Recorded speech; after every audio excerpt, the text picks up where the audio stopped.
right, so what's going on, everybody?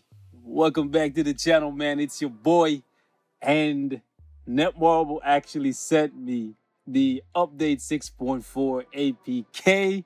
So your boy's here with you, and we're going to take a first look at some of the things that's going to be coming in the next few days.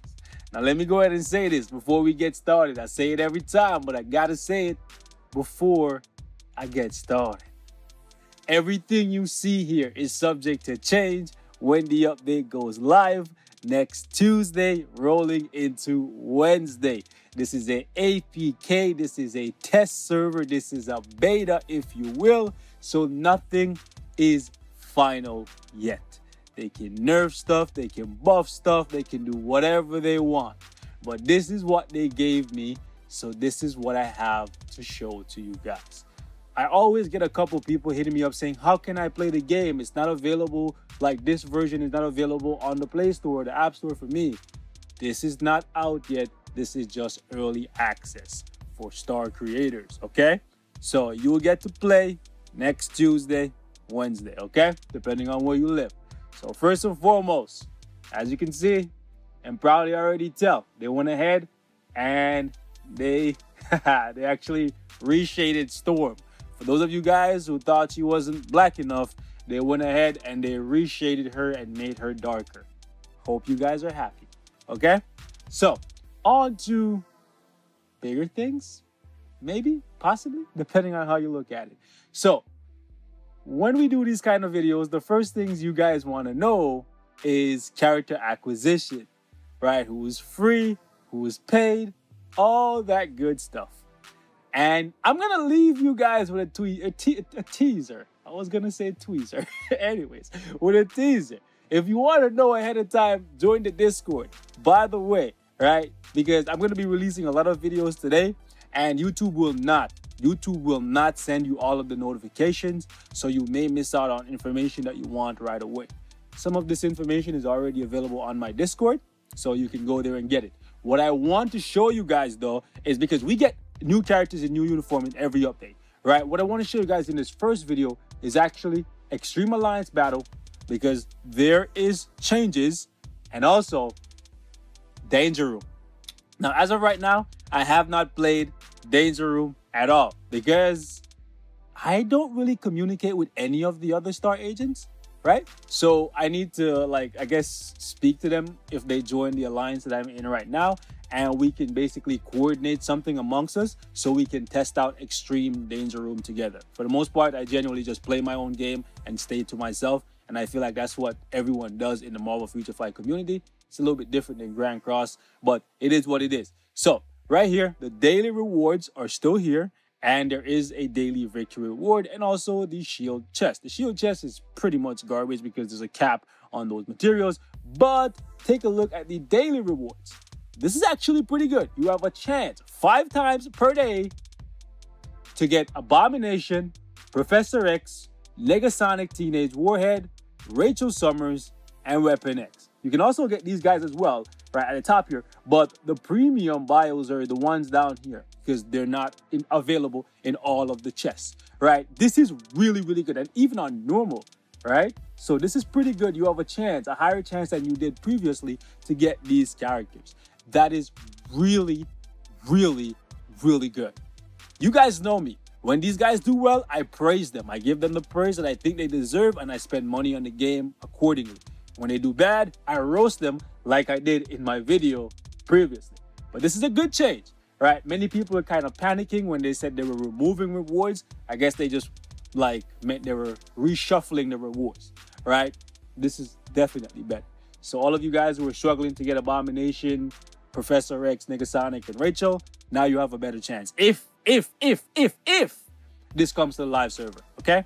What I'm seeing right here looks good. Victory reward, not as good as the daily reward, believe it or not. Crazy, right? You could participate and you could lose and end up getting premium bios, well, super premium bios, because this is premium bios, this is premium bios, this is premium bios, but these are just not available anywhere else, pretty much, in the game, right? So these are like super premium bios. You could actually lose and get that just for playing, whereas you could win and get less. You know what I'm saying? So take from that what you will. I do like this. I do like this a lot, right? Because these characters, when they come in and their training packs go away, they've never returned yet. I'm sure at some point they will start returning, but for the people who missed them when they came out, maybe you weren't playing or you couldn't afford them, now you have a chance to get them possibly for free even. So that's really, really good. Anyway, that's pretty much all I can say right now for Danger Room because I haven't been able to play it. Hopefully, I will link up with a couple of the star agents and we can just make something happen between us. And then we can give you guys an idea of what to expect if what we see comes to the live server. Moving on. Alliance Battle. Yeah, this shit looks freaking amazing, okay? Seeing the Frost Beast front and center right here is absolutely amazing. And when you have a normal version, you get to see the normal version of the Frost Beast. So once you get to the extreme version, then you see the extreme version of the Frost Beast. And then it shows you the requirement, right? The requirement is not something that you actually have to worry about. It's not like you're not going to be able to play the piece of content if you don't have silence on a character. It just tells you that if you have silence on a character, they will actually be able to silence the Frost Beast and you'll be able to get to the highest score possible, like as quickly as possible or like as easily as possible. The Frost Beast won't roar and increase his defense if you actually time the skill properly.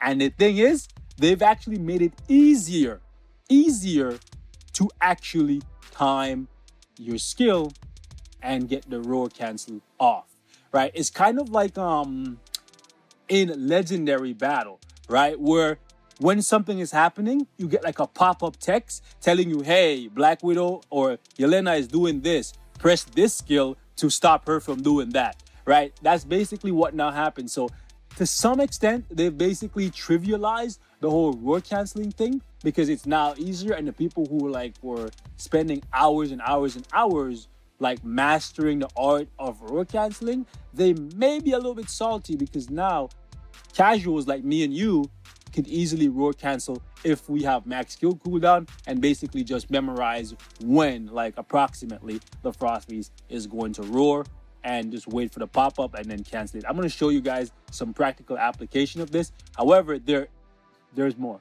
So I was using Cable, and I will use Cable because Cable has silence on one of his skill and it has a really low cooldown. So even if I'm going through my rotation, I can easily like fit in because they actually leave a big enough window when the text pops up and when the Frost Beast actually roars. So it's a big enough window for you to actually fit in the silence, right? So over here on the left-hand side, it tells you, even before you even get to normal, it tells you what ability you're going to need on extreme. So that way you don't use up all of your characters that have silence or burn or whatever, and then you come to extreme and you don't have it. If you see it and then you still use up all your characters, then that's on you. However, remember how I said the rewards need to be changed? This is the rewards for the week and stuff. Hasn't been changed. By the way, all of the days, all of the weeks, exactly the same. So that's good, right? For those of you guys who are wondering about that, we'll see what happens with the live server if the rewards remain unchanged, okay? I said my piece yesterday. I'm not going to dwell on it. I'm not going to beat the dead horse if I don't have to. But just keep in mind everything I said yesterday. If you didn't see that video, go see it, okay? Anyways, another thing that you need to keep in mind is they've actually went ahead and removed the typing. On the live server now, when you're selecting a character, right, it says combat, speed, universal. Now it says leader, dealer, not drug dealer, okay? Relax. Not every dealer is a drug dealer. Maybe they're dealing blackjack or whatever, right? Anyways, leader, dealer, and support. What this actually means is they have a really useful leadership ability, right? So like Magneto or maybe Strife if you want debuff removal, right? Gambit, because Gambit has ignored dodge, right? So now it makes it easier for you to select a leader for whatever character you're picking, and then you can pick a damage dealer, somebody who has high DPS. Now, some of these characters don't make sense because, well, I guess they show you the recommended ones, right? But some of these characters don't make sense because why is Deadpool and Scarlet Witch and Doctor Strange not higher up on damage dealer versus freaking Baron Zemo, Gorilla Man? No offense, Gorilla Man is a good free-to-play character, but some of these should not be. Well, I guess it really comes down to, I guess, who has silence. Maybe that's something they also consider for the recommended. I believe that's why certain characters are higher up, because I don't think Scarlet Witch and Deadpool and stuff have silence. I might have to double check that. Maybe when you're choosing the damage dealer, the game is automatically filtering based on the requirement for ABX, right? So you have leader, dealer, and support, and it will automatically pick characters that have a support passive, right? But for some reason, I'm kind of confused. Why is Cyclops not chosen as a support? Like, these are not accurate. These are definitely not accurate, right? Because Medusa makes sense, Dazzler makes sense, Wasp makes sense, 2099 makes sense. You'll find out why soon enough, right? Maybe in the next video, because this one's gonna run on pretty long already. But some of these don't make sense. Like Colossus has a support passive, right? Taskmaster has one. Like some of these don't make sense. But I'm sure they'll fix this up. This is why this is an APK, right? But essentially, that's what this is supposed to do. It's supposed to give you a helping hand when you're choosing your characters. So let's actually jump in here. And some of you guys were very right when you said, by the way, the music, pretty good, right? I haven't heard the ABX music in a very long time. I don't even think I'll leave this music in. So they basically changed the meteors to icicles falling on you. Some of you guys are saying the Frost Beast is getting a uniform. It's basically what it is. They're changing the arena, and they gave the Frost Beast a uniform. So just look for the pop-up on the screen, basically telling you what you need to do. This is not actually a real run because I don't know how this cable is set up. For the most part, all I did was just went ahead and maxed out his cooldown, so we would have the silence basically ready whenever we need it, because it's only a 4-second cooldown on it. So basically, you're just watching for, you'll see it. You'll actually see it. All right, so we'll just move around. We could have just stand in that. You can see I don't really take ABX too seriously. All right, so right about, see right there, it says the Frost Beast is exposed. Now it's glowing, it's glowing. You get a big window. See, like right there, I canceled the roar and basically stun him. That's literally it. It's super easy now. It's trivial even, right? Some would say it's even too easy because my skill for the cancel, the roar cancel, the 2 skill was on cooldown, and I was able to get it off cooldown and still cancel him. Oh crap. So some people probably won't like that. It's so easy. So I think at this point, it might even just come down to who has the better build. Oh, Alex is sending me an invite to join Danger Room. Let me finish this up and I'll join if it's still available. Okay, so it's exposed. You go like this. I'm not even sure if you have to be right in front of his face to do it, but I believe it's just depending on the range of your skill. So I'll finish this up and then we'll jump into Danger Room with Alex if he's still sending me the invite. So this is basically it. Like the way how the Frost Beast fights and stuff. Most of you guys thought that would change. I don't see a change here. But maybe that's just because I'm an ABX casual, right? And I don't remember all of the things that the Frost Beasts were doing before, because I don't see much of a change here. He's fighting exactly the same way. The mobs are still coming for your ass the same way, right? Now it's just easier to cancel the roar. Why did he run to this? Does he always run to the center just before? I think he always runs to the center when he's about to roar, so you might not even need to look for the text. But your skill also glows. Like the skill that has I guess the debuff ability for that particular week or whatever is gonna glow and basically make it so that even if you're fresh off the boat, right, you haven't been playing ABX, you can decipher what skill to use right away. Crazy, eh? So this is a good quality of life change for roar canceling. I guess I'm not even gonna try and finish this. Okay, I exceeded the points. I don't even know. I guess the points are lower on the test server. But by the way, were you guys paying attention to the rewards just now? Were you guys paying attention to the rewards just now? Because based on what I just seen, don't watch the score. Based on what I see right here, ain't a damn thing changed, partner.